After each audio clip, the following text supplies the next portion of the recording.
जय हिंद दोस्तों, मैं शिवम सर।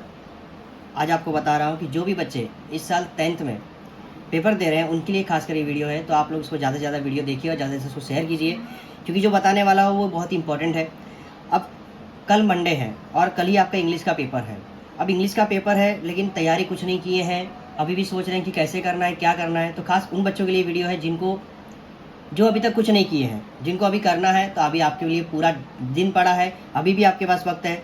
तो ये मत सोचिए कि नहीं समय निकल चुका है, अब समय नहीं है, अब क्या करूँ, क्या करना है। तो वो सब मैं आपको इस वीडियो में बताऊंगा कि कैसे आपको इस पेपर पैटर्न के हिसाब से आपको सॉल्व करना है और आपको कम से कम समय में पूरा पेपर कंप्लीट करना है।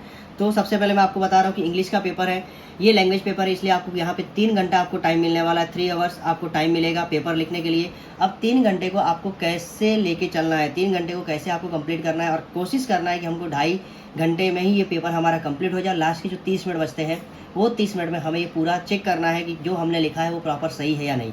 तो चलिए दोस्तों, मैं अभी आगे स्टार्ट करता हूँ।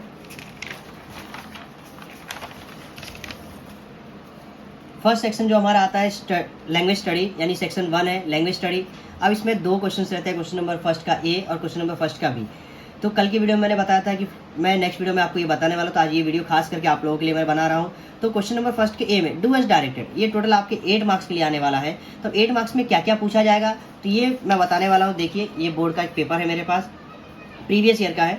तो अब देखिए, यहाँ पर भी आपको देख रहे हो कि टाइम 3 घंटा लिखा हुआ है, यानी 3 घंटे में आपको ये पेपर कंप्लीट करना है। लेकिन लास्ट में अभी कुछ ही दिनों पहले बच्चों ने ऐसा बोला था कि हमको एक्स्ट्रा टाइम चाहिए पेपर रीड करने के लिए, तो 10 मिनट बढ़ाया गया है। तो पेपर आपके लास्ट के जो 10 मिनट है वो आपको एक्स्ट्रा मिलेंगे। तो 80 मार्क्स का पेपर है और आपको 3 आवर्स में कंप्लीट करना है। और कोशिश हमको करनी है कि ये पेपर हमारा 2 घंटे 30 मिनट के अंदर कंप्लीट हो जाए। और लास्ट की जो 30 मिनट उसमें हम चेक करें, क्रॉस चेक करें, कुछ क्वेश्चन छूटा तो नहीं है, कुछ अगर लिखा है तो प्रॉपर लिखा है कि नहीं, तो वो सब चीज़ चेक करेंगे। तो यहाँ पे क्वेश्चन नंबर 1 का ये आता है डू एज डायरेक्टेड।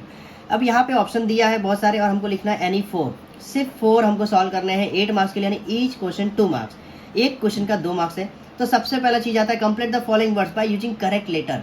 आपको करेक्ट लेटर देखना है। यहाँ पे ऑलरेडी वर्ड्स लिखा है और बीच में एक वर्ड्स गायब है, तो वहाँ पे वर्ड्स लिखना है। तो ऐसे 4 क्वेश्चन है, ये चारों क्वेश्चन आपको कंप्लीट करना है। अब यहाँ पे देखो वाई ओ फिर डैश है फिर एन जी है, तो यंग हो जाएगा। डब्ल्यू आर और डैश डी दिया है, तो यहाँ पे वर्ड्स हो जाएगा, तो वर्ल्ड हो जाएगा। यहाँ पे आर फिर डैश है वाई ए एल, यानी रॉयल हो जाएगा। H dash R S C, यानी हॉर्स हो जाएगा। तो इस तरह से आपको ये फर्स्ट क्वेश्चन अटेम्प्ट करना है और ये बहुत ही ईजी होता है, आप इजीली इसको कर सकते हो। तो यहाँ पे आपका 2 नंबर पूरा आपको मिलने के चांसेस है। सेकंड क्वेश्चन हमारा आता है put the following words in alphabetical order.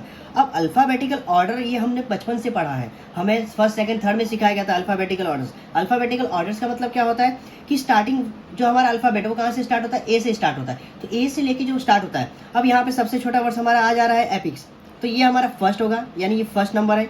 फिर उसके बाद हमारा के आता है, यानी ये सेकंड नंबर, ये थर्ड नंबर और ये फोर्थ नंबर, यानी ए से लेके जेड तक जो पहले अल्फाबेट आता है वो हमको पहले लिखना है। तो ए बी सी डी में सबसे पहले ई आता है, फिर के आता है, फिर एम आता है और फिर पी आता है। तो इसको हमें क्या करना है, अल्फाबेटिकल ऑर्डर के हिसाब से लिखना है। सेम क्वेश्चन नंबर 2 में है टाइम, टॉट, टैम और टेक्निक्स। यहाँ पे देखो पहला लेटर सब में सेम है, तो पहले लेटर को छोड़ के हमको सेकंड लेटर देखना है। यहाँ पे आई है, यहाँ पे ओ है, यहाँ पे ए है और यहाँ पे ई है। तो फर्स्ट हमारा ए हो जाएगा टैम, सेकंड हो जाएगा हमारा टेक्निक, थर्ड हमारा हो जाएगा टाइम और फोर्थ हमारा क्या हो जाएगा टफ। तो इस तरह से हमें ये सॉल्व करना है। तो यहाँ पर भी आपको 2 नंबर पूरे के पूरे मिलेंगे, ये भी इसमें आपका मार्क्स कटने का चांसेस नहीं है। नेक्स्ट है question number 3 punctuate the following sentence. अब हमको क्या करना है, एक्सक्लेमेटरी सेंटेंस यूज करना है। यहाँ पे आपको जैसे कॉमा हो गए, इन्वर्टर कॉमा हो गए, फुल स्टॉप हो गए, ये हमको यहाँ पे लगाना है। यहाँ पर भी आपको 2 नंबर मिल जाएंगे। नेक्स्ट है make 4 words minimum of 3 letter each. आपको 3 लेटर वाले 4 वर्ड्स तैयार करने हैं। तो यहाँ पे लिखा है ग्रैंड डॉटर, तो यहाँ पे सबसे पहले ग्रैंड हो जाएगा, फिर हीट हो जाएगा, सॉरी हॉटर हो जाएगा। तो यहाँ पे बहुत सारी चीज़ें यहाँ पे दी हुई है, तो इसको आपको 4 वर्ड्स बनाने हैं। तो ये भी इसमें भी आपका 2 नंबर, मतलब ये देखा जाए तो क्वेश्चन नंबर फर्स्ट का ए, यानी सबको 8 मार्क्स मिल जाते हैं, इजीली मिलते हैं। तो इसके लिए आपको मेहनत थोड़ी सी करनी है। फिर क्वेश्चन नंबर 5 आता है write the related words as the shown in the examples. आपको रिलेटेड वर्ड देखना है, यानी 2 नंबर का क्वेश्चन है और आपको रिलेटेड वर्ड यानी लाइफ से रिलेटेड क्या है, हैप्पी है, सैड है, ब्यूटीफुल है, तो ये सब चीज़ें आपको यहाँ पे लिखनी है। नेक्स्ट है question number 6 complete the words in chain of words add 4 words each beginning with the last letter of the previous word. तो इसमें आपको ये चीज़ करनी है, ईट है तो प्रीवियस वर्ड में आपको वर्ड लिखना है। तो ये आपको 2 नंबर के लिए यहाँ पे मिल रहा है। अब क्वेश्चन नंबर फर्स्ट का जो बी है वो है डू एज डायरेक्ट, ये आपके 2 मार्क्स के लिए आता है। मे अटेम्प्ट एनी वन, आपको सिर्फ एक ही अटेम्प्ट करना है इन दोनों में से। और सेम चीज़ यहाँ पर भी है क्वेश्चन नंबर बी में कि अटेम्प्ट एनी वन, यानी दोनों में से कोई एक आपको करना है। तो जैसे जो क्वेश्चन पूछा रहेगा आपको उस हिसाब से करना है। अब हम चलते हैं सेक्शन नंबर 2। अब सेक्शन नंबर 2 हमारा कितने मार्क्स का था, यानी टेक्चुअल पैसेजेस है। टेक्चुअल पैसेज हमारे कितने मार्क्स के हैं, 20 मार्क्स के। कितने मार्क्स के हैं, 20 मार्क्स में। अब 20 मार्क्स में क्वेश्चन नंबर ए हमारा 10 मार्क्स का है, क्वेश्चन नंबर बी हमारा 10 मार्क्स का है। तो यहाँ पे क्वेश्चन नंबर ए देखते हैं, क्वेश्चन नंबर 2 का ए का फर्स्ट। तो यहाँ पे read the following passage and do the activities. Already हमको पैराग्राफ दिया हुआ है, ऑलरेडी हमको क्या दिया, पैराग्राफ। अब मैं ऑलरेडी प्रीवियस वीडियो में बताया हूँ कि अगर आपको पैराग्राफ दिया हुआ है तो पहले आपको पैराग्राफ रीड नहीं करना है, सबसे पहले आपको क्वेश्चंस लिखने हैं। क्वेश्चंस लिखने के बाद ही आपको पैराग्राफ रीड करना है, क्योंकि क्वेश्चन लिखोगे तो आपके माइंड में रहेगा कि हाँ ये क्वेश्चन का आंसर कहाँ मुझे मिल सकता है। तो उसके बाद आप ढूंढोगे तो आपको इजीली मिल जाएगा। और साल भर अगर आपने इंग्लिश के लेक्चर्स अटेंड किए हैं, आपने टेक्स्ट बुक रीड की है, तो आपको इजीली पैसेज में आंसर ढूंढने में प्रॉब्लम क्रिएट नहीं होगी। तो यहाँ पे क्वेश्चन नंबर 1 है write whether the following statement are true और फॉल्स। अब हमको बताना है कि यहाँ पे ट्रू है या फॉल्स है, तो आप पैसेज में से ढूंढ के लिख सकते हैं। सेकंड क्वेश्चन ए का 2 है, तो कंप्लीट द फॉलोइंग वेब। अब यहाँ पे आपको ये क्या करना है, कंप्लीट करना है। एक एक्टिविटी दी है जो 2 मार्क्स के लिए है, वो चीज़ आपको यहाँ पे इजीली मिल जाएगी। उसके बाद A3 match the describe words from the passage with the given nouns below. अब आपको नाउंस दिया हुआ है और डिस्क्राइब वर्ड्स दिए हैं, तो आपको पैसेज में से ढूंढ के इसको सॉल्व करना है। नेक्स्ट आते हैं A4, ये भी आपका 2 मार्क्स के लिए है। तो डू एज डायरेक्ट। अब यहाँ पे टेंस के बारे में पूछा है, तो पहला है I become deeply absorb in the books. अब इसको आपको रिवाइट करना है सिंपल प्रेजेंट टेंस में। अब अच्छा खासा आपको टेंस का नॉलेज होगा तो आप इसको कन्वर्ट कर सकते हो। नेक्स्ट है I choose the ignore the commotion, underline the infinitive. अब आपको टेंस और थोड़े ग्रामर तो आपको आने ही चाहिए, और ऑलरेडी आप क्लास 10th में, तो ग्रामर आपको अच्छी तरह से आना चाहिए। तो जितना अच्छा ग्रामर क्लियर रहेगा उतना अच्छा ही आपका यहाँ पे ग्रामर का जो क्वेश्चन है वो इजीली सॉल्व कर सकते हो। नेक्स्ट है पर्सनल रिस्पॉन्स। यहाँ पे पर्सनल रिस्पॉन्स में अपनी story, which type of story do you like to read और वाई। अब आपको 2 मार्क्स के लिए पूछा है, तो कम से कम आपको 10 से 12 लाइन तो लिखनी ही है, और हो सके तो 1 पेज का आपको इसका आंसर लिखना है। पर्सनल रिस्पॉन्स पूछा हुआ है, आपको कौन से तरह की कहानी पसंद है और क्यों पसंद है रीड करने के लिए, पढ़ने के लिए, और क्यों पसंद है वो आपको यहाँ पे दिखाना है। अब हम चलते हैं क्वेश्चन नंबर बी में, ये हम सेक्शन 2 के बी में चल रहे हैं। ये भी आपका 10 मार्क्स के लिए आ रहा है। अब 10 मार्क्स में देखो क्वेश्चन नंबर 1 दिया कंप्लीट द फॉलोइंग सेंटेंस। अब ये सेंटेंस आपको पैसेज में से ही मिलेंगे। अब यहाँ पे लिखा है मीना स्टे अलोन एज, तो यहाँ लिखा है she stay alone in a apartment as her parents. अब यहाँ पे इन द दिल्ली। अब यहाँ पे आप लोग इसको कंप्लीट करोगे। ये आपका पहला क्वेश्चन देखो पैसेज में इजीली मिल जाता है, इसलिए पहले मैं बोलता हूँ कि पहले पैसेज रीड नहीं करना है, पहले आपको क्वेश्चन लिखना है। क्वेश्चन लिखोगे, क्वेश्चन माइंड में रहेंगे, तो ही आपको पैसेज में से इजीली मिलेंगे आंसर। ठीक है, अब यहीं पे ये 2 मार्क्स के लिए तो ईजी है, आपको पैसेज में से ढूंढ के लिखना है। और अभी कैसा है, एजुकेशन सिस्टम बहुत ईजी कर दिया, तो आप इजीली इस पेपर को सॉल्व कर सकते हो। B2 दिया है डिस्क्राइब मीनास कैरेक्टर। अब मीना का कैरेक्टर क्या था इस पैसेज में वो आपको लिखना है, तो ये भी 2 मार्क्स के लिए है। Find similar words. अब सिमिलर वर्ड्स आपको देखने के लिए 4 क्वेश्चन दिए हैं और 2 मार्क्स, यानी हाफ मार्क्स के लिए 1 क्वेश्चन दिया हुआ है, ये भी आप इजीली कर सकते हो। अब B4 दिया डू एज डायरेक्ट, ये भी 2 मार्क्स के लिए, मतलब हर एक क्वेश्चन आपको 2 मार्क्स के लिए दिया है। यहाँ पे she was not a very pleasant company. अब यहाँ पे आप लोग को ऑप्शन में से देखना है choose the correct question tag. आपको क्वेश्चन टैग पूछा है, अब सी है तो क्या लिखोगे, अभी आपको अच्छे से पता है कि यहाँ पे she wasn't a very pleasant company. तो क्वेश्चन टैग अच्छे से पढ़ो, बहुत ही ईजी है ग्रामर। सबसे अगर आपको कुछ नहीं आता है तो क्वेश्चन टैग तो एक बार आपको रीड कर देखना ही चाहिए, क्योंकि ईजी है और आप इजीली इसको कर सकते हो। Second I sport Meena, rewrite the sentence beginning with Meena. अब मीना से स्टार्ट करके आपको सेंटेंस को लिखना है, तो 2 मार्क्स आपकी जहाँ पे अपने जेब में आ जाएंगे। नेक्स्ट क्वेश्चन है पर्सनल रिस्पॉन्स, जो मैंने अभी आपको बताया कि 1 पेज कम से कम आपको आंसर लिखना है, तभी आपको यहाँ पे 2 मार्क्स मिलेंगे। और ग्रामेटिकली मिस्टेक्स नहीं होनी चाहिए, आप जो सेंटेंस लिखोगे वो प्रॉपर सेंटेंस होने चाहिए। अब चलते हैं हम सेक्शन 3 में, यानी पोइट्री हमारी आती है 5 मार्क्स के लिए। अब read the following extract in the do the activities. अब read the following stanza and do activity. अब हमको क्या करना है, ये पूरा का पूरा पोएम पढ़ना है और इसका आंसर लिखना है। तो आपको क्या करना है, पहले क्वेश्चंस लिखने हैं, उसके बाद आपको पोएम पढ़नी है और उसके रिलेटेड आपको आंसर लिखना है। तो 2 मार्क्स के लिए A1 क्वेश्चन है, सेम क्वेश्चन आपको यहाँ पे और दिए हैं। A2 दिया कंप्लीट द फॉलोइंग वेब। अब ये भी चीज़ आपको पोएम में मिल जाएगी, ये भी आपको 2 मार्क्स के लिए एक्टिविटीज़ है। Find noun of the following describe word. आपको नाउन फाइंड आउट करना है, जो वर्ड्स दिए उसके नाउन, तो ये भी आपको 1 मार्क्स, यानी 5 नंबर आपके पोएम के आपको मिल गए हैं। नेक्स्ट है अप्रिसिएशन ऑफ द पोएम। ये तो सबसे ईजी रहता है, लेकिन बस उसी बच्चों के लिए जो साल भर अच्छे से पढ़े हैं, जो साल भर अच्छे से पढ़े हैं, और जो नहीं पढ़े उनसे मैं अभी एक रिक्वेस्ट करूंगा कि कम से कम आप पोएम पढ़िए। पोएम पढ़ोगे, उनके पोएट कौन है, उनका नाम, वो सब चीज़ अगर आप पढ़ोगे तो आपको इजीली ये एप्रिसिएशन लिखने में दिक्कत नहीं होगी। 5 मार्क्स से देखो 5 मार्क्स कैसे मिलते हैं वो जरा देख लो। सबसे पहले तो पोएम का टाइटल आपको लिखना है, हाफ मार्क्स आपको यहाँ पे मिलेगा। बोर्ड एग्जामिनर के पेपर में भी लिखा है कि इसमें हाफ मार्क्स आपको मिलेगा। Name of the poet. अब आपने साल भर अगर पढ़ा है तो आपको पता होगा, और नहीं पता है तो यहाँ ऑलरेडी दिया हुआ है, जॉय लवलेट क्रॉफोर्ड, ये आपको लिया है तो हाफ मार्क्स तो आपको यहीं से मिल गया। राइमिंग स्कीम, अब आपको राइमिंग वर्ड तो आता ही है, जैसे वाइन माइन, गो ग्लो, ग्लो नो, ठीक है। अब ऐसे बहुत सारी ऐसी चीज़ें हैं जो आपको इसमें मिल जाएगी। तो चार्म, हार्म, ठीक है, इस तरह के आपको राइमिंग वर्ड्स लिखने हैं, वो 1 मार्क्स के लिए है। फिर figure of speech any one, आप कोई भी एक फिगर ऑफ स्पीच का आपको लिखना है यहाँ पे, वो 1 मार्क्स के लिए है। Theme and central idea in 2 to 3 lines, आपको 2 से 3 लाइन में इसकी थीम और सेंट्रल आइडियाज़ लिखने, जो आपको 2 मार्क्स यहाँ पे दिला सकते हैं, मतलब 5 मार्क्स आपको यहाँ पर भी एप्रिसिएशन में 5 मार्क्स आपको मिल जाएंगे, और 5 मार्क्स आपको कोई मैंने 10 मार्क्स आपको यहाँ पे कंप्लीट है।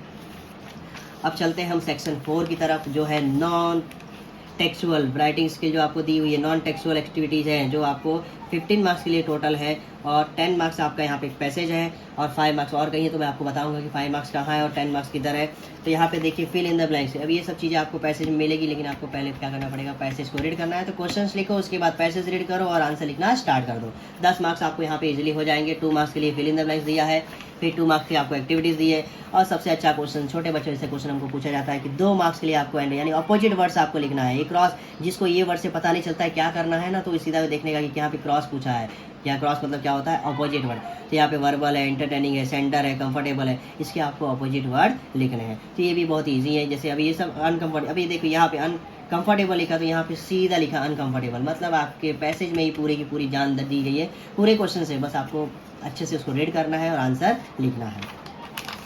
नेक्स्ट चलते हैं डू एस डायरेक्ट यानी A for the eyes convey a range of emotion. अब इसमें डब्ल्यू एस टाइप क्वेश्चंस बनाने हैं, तो ये सब ग्रामर रिलेटेड क्वेश्चंस है। फिर physician can tell about a patient wellness, ये भी आपका है ग्रामर रिलेटेड, तो ये 2 मार्क्स के लिए यहाँ पे है। यहाँ पे पर्सनल रिस्पॉन्स फिर से आया, तो non verbal communication plays an important role in the our daily life, तो ये आपको 2 नंबर के लिए बहुत ही अच्छा क्वेश्चन पूछा है। तो ऐसे क्वेश्चन अगर आप पूछते हैं तो आप इजीली इसको लिख सकते हैं। नेक्स्ट है समरी राइटिंग, बी आपको पूछा समरी राइटिंग 5 मार्क्स के लिए, तो टोटल हो गया 5 मार्क्स यहाँ पे कवर हो गए। अब read the passage given question number 4A and right the summary. अब क्वेश्चन नंबर 4A यानी ये पैसेज आपको पढ़ना है, और उसके बाद आपको क्या लिखनी है, उसकी समरी लिखनी है कि आपको इस पैसेज में क्या समझ में आया। फिर सेक्शन 5 की तरफ हम चलते हैं, ठीक है। अब सेक्शन 5 हमारे लिए क्या दिया हुआ वो देखते हैं। सेक्शन 5 हमको दिया है letter writing A1 and A2 do any one of the following activities. 5 marks के लिए आपको यहाँ पे मिल रहा है, दोनों में से आपको करना है, या तो A1 कीजिए या A2 कीजिए। तो यहाँ पे हम लोग देखते हैं लेटर राइटिंग। लेटर राइटिंग हमेशा ध्यान रखिए, अगर आपको 5 नंबर में से 4 नंबर 4.5 नंबर चाहिए, तो आपको इनफॉर्मल नहीं, आपको फॉर्मल लेटर लिखना पड़ेगा। कौन सा लेटर लिखना है आपको, फॉर्मल लेटर। फॉर्मल लेटर में ही आपको मार्क्स ज़्यादा कवर होते हैं, इनफॉर्मल लेटर मार्क्स कवर नहीं होते हैं। तो सब बच्चों से रिक्वेस्ट है कि वो फॉर्मल लेटर ही लिखे, ताकि आपको अच्छा स्कोर करने मिले। फिर नेक्स्ट आते हैं हम लोग रोड सेफ्टी वीक। आप यहाँ देखिए सेफ ड्राइव इज ओनली, ये आपको एक बनाया हुआ है, ठीक है। अब इसमें से आपको लिखना है। अब यहाँ पे क्वेश्चंस पूछा है B1 और B2 do any one of the following, यहाँ पर भी ऑप्शंस दिया है और यहाँ पर भी ऑप्शंस दिया है। तो इस हिसाब से आप देखिए, फॉर्मल लेटर में आपको रोड से रिलेटेड, सेफ्टी से रिलेटेड आपको लिखना है लेटर, तो फॉर्मल लेटर ही आप लिखिएगा, आपको अच्छा मार्क्स कवर होगा। अब यहाँ पे देखिए डायलॉग राइटिंग है, और एक नेक्स्ट दिया है आपका ड्राफ्टिंग और स्पीच। अब ऑप्शन दिया है, या तो आप डायलॉग राइटिंग कीजिए या आप ड्राफ्टिंग कीजिए। तो मैं आपको सजेशन करूँगा कि आप लोग डायलॉग राइटिंग ही कीजिए, ताकि आपका मार्क्स कवर हो जाए। तो आपको यहाँ पे डायलॉग तैयार करना है, prepare a dialogue from jumbled sentence का यूज करके आपको एक डायलॉग राइटिंग करनी है। तो ये आप इजीली कर सकते हो, 1 मार्क्स आपको यहाँ मिल जाएगा। 1 मार्क्स आपको कंप्लीट डायलॉग्स को कंप्लीट करना है। और write a dialogue between student and teacher on important of yoga. Yoga से रिलेटेड आपको एक डायलॉग राइटिंग लिखनी है, स्टूडेंट और टीचर्स के मतलब। तो टीचर्स और स्टूडेंट योगा के बारे में क्या समझाते हैं, क्या इंपॉर्टेंस है, तो उसके लिए आपको 3 मार्क्स मिल रहा है। तो ये आपको फ्री ऑफ फंड है। मतलब योगा के बारे में तो नॉर्मली चल रहा है कि देखो, अभी आपको बाबा रामदेव भी पता ही, वो भी योगा ही करते हैं। तो कुछ नहीं तो कम से 5 मिनट का उनका वीडियो देख लो, आप लोग ऑटोमेटिक समझ में आ जाएगा कि टीचर्स और स्टूडेंट क्या उस टॉपिक से रिलेटेड लिख सकते हैं। तो यहाँ पे आपको 3 नंबर मिल रहा है। नेक्स्ट सेकंड है ड्राफ्टिंग स्पीच। ये ना करके आप लोग वही कीजिए जो मैंने आपको बताया है, क्योंकि इसमें आपका टाइम ज़्यादा जाएगा और इसमें आपको टाइम ज़्यादा जाएगा नहीं। फिर यहाँ पे देख लीजिए ड्राफ्टिंग में भी क्या दिया है। Imagine that you are the general secretary of your school culture committee, write a speech on the trees are our best friend. अब trees are our best friend मतलब पेड़ हमारे मित्र, with the help of the following. अब आपको इसके बारे में ड्राफ्टिंग स्पीच लिखनी है, ये सब पॉइंट को फॉलो करना है और फॉलो करके आपको एक स्पीच लिखनी है। तो इससे ज़्यादा अच्छा है कि आप लोग डायलॉग राइटिंग कीजिए, वो आपके लिए ईजी पड़ेगा। नेक्स्ट हम चलते हैं क्वेश्चन नंबर 6 यानी इंफॉर्मेशन ट्रांसफर। अब यहाँ पे A1 और A2 यानी 1 एक्टिविटी 5 मार्क्स के लिए। तो नॉन वर्बल टू वर्बल है और वर्बल टू नॉन वर्बल है, तो मैं आपको सजेशन करूंगा कि नॉन वर्बल टू वर्बल छोड़िए और आप आइए वर्बल टू नॉन वर्बल। इसमें आपको इजीली सब पॉइंट दिए हुए हैं, आप अपने हिसाब से इसको डू और डोंट के हिसाब से लिख सकते हो। आपको सेपरेट करना है और पॉइंट्स को लिखने हैं। अच्छा सा आपको ऑप्शन है। तो वर्बल टू नॉन वर्बल में आपको इतना बड़ा दिया हुआ है, right a paragraph based on the give the suitable title. आपको इसके बारे में पूरा पैराग्राफ लिखना है और एक सुटेबल टाइटल लिखना है। इससे अच्छा है कि आपको यहाँ बनी बनाई दाल मिल रही है, बस खाना है, तो सब कुछ लिया हुआ है, क्या डूज और क्या डोंट्स है, बस वही आपको लिखना है। तो यहाँ पे आपको ये मार्क्स कवर हो जाएंगे, 5 मार्क्स आपको यहाँ पे इजीली मिल जाएंगे। चलिए नेक्स्ट आते हैं हम लोग बी में, एक्सपैंड द थीम्स। यहाँ पे न्यूज़ रिपोर्ट है, ठीक है, और develop story using the following beginnings. तो ये हमको नहीं, हमको क्या करना है, न्यूज़ रिपोर्ट के हिसाब से चलिए। आपको ऑलरेडी पॉइंट्स दिए हुए हैं, हेडलाइन लिखना है, डेट लाइन लिखना है, लेट लाइन लिखना है, बॉडी ऑफ द रिपोर्ट। तो ये ईजी होता है और ऑलरेडी बच्चे साल भर ये सब चीज़ें की हैं, तो 5 मार्क्स उनकी जेब में यहाँ पे इजीली चले जाएंगे। नेक्स्ट हम आते हैं ट्रांसलेशन, सबसे इजी और सबसे लास्ट। बोर्ड एग्जाम वाले एग्जामर भी समझते कि चलो बच्चे लास्ट में अच्छा लिखे और खुश हो जाए कि हमारा पेपर अच्छा गया है। तो यहाँ पे 5 नंबर पूरे ही पूरे आपके जेब में है। बस आपको ये होना चाहिए कि इसको इंग्लिश में लिखा है तो हिंदी में क्या बोलते हैं, स्लोली को क्या बोलते हैं, गार्डन को क्या बोलते हैं, रिमेंबर को क्या बोलते हैं, साइंटिस्ट को क्या बोलते हैं, पिकनिक को क्या बोलते हैं और फेवरेट। अब यहाँ पे 6 में से आपको एनी 4 करना है और 2 नंबर आपके जेब में। ठीक उसी तरह से यहाँ पे translate the following sentence in your medium of instruction. यहाँ पे एनी 2 करना है और 2 मार्क्स आपको मिल रहा है। मतलब आपको एक सेंटेंस दिया हुआ है, उसको हिंदी में कन्वर्ट करना है। फिर क्वेश्चन नंबर सी है, translate the following items of proverbs into your medium of translation. Where there is a will there is a way. आपको एक अर्थ लिखना है, मुहावरा लिखना है। तो यहाँ पे 1 नंबर आपको यहाँ पर मिल रहा है। तो इजीली आपके यहाँ पे 5 नंबर कवर हो जाते हैं। तो यहीं पे यहाँ मैं अपना वीडियो को एंड अप करता हूँ और ऑल द बेस्ट स्टूडेंट। घबराना नहीं है, पेपर बहुत ईजी सेटअप है, आप अपने हिसाब से कर सकते हैं। पेपर देख के डरना नहीं है, पेपर बहुत ईजी है, साल भर जो पढ़े हैं बस वही आपको लिखना है। ठीक है, बहुत सारे बच्चों से अभी कल मैंने मिला, एक लड़की से मिला, वो स्कूल ड्रेस में गई थी। तो स्कूल ड्रेस में गई और मैंने पूछा कि आप स्कूल ड्रेस में क्यों आए हो। तो मुझे बोलती है कि सर मैं कंफर्टेबल नहीं हूँ, मुझे डर लग रहा है। तो मतलब क्यों डर क्यों लग रहा है। तो वो बोलती है कि पहली बार दे रही है। तो मतलब आपने कभी एग्जाम नहीं दिए हैं, आप तो स्कूल में भी तो एग्जाम दिए हो, आपने प्रीलिम्स एग्जाम दिए हैं, टेस्ट यूनिट टेस्ट दिए हैं। तो बोलते सर वहाँ अपनापन है। तो मतलब यहाँ पर भी अपनापन है, आप हो और आपका पेपर है, 2 लोग मिलो और अच्छे से लिख डालो। 3 घंटे का पेपर है, समय कब बीतेगा आपको पता भी नहीं चलेगा। इसी के साथ मैं अपने वीडियो को एंड अप करता हूँ। ऑल द बेस्ट स्टूडेंट, और अच्छे से अपना पेपर लिखिए और फिर बताइए कमेंट में कि आपका पेपर कैसा गया। और इसके बाद जो आपका अलजेब्रा का पेपर है, हिंदी मीडियम का अलजेब्रा पेपर है और इंग्लिश मीडियम का हिंदी पेपर है। तो हिंदी का तो ऑलरेडी मैंने बना के वीडियो डाल दिया है। अब अलजेब्रा का पेपर में बनाता हूँ, उसमें आपको इंपॉर्टेंट क्वेश्चन दूंगा। तो आप लोग अपनी टेक्स्ट बुक लेके बैठिएगा, जब मेरा वीडियो देखते रहे तो मैं आपको एक क्वेश्चन इंपॉर्टेंट क्वेश्चन देने वाला हूँ, ताकि बस उतना ही करके जाओगे तो भी आपके अच्छे मार्क्स आ जाएंगे। ठीक है, थैंक यू सो मच।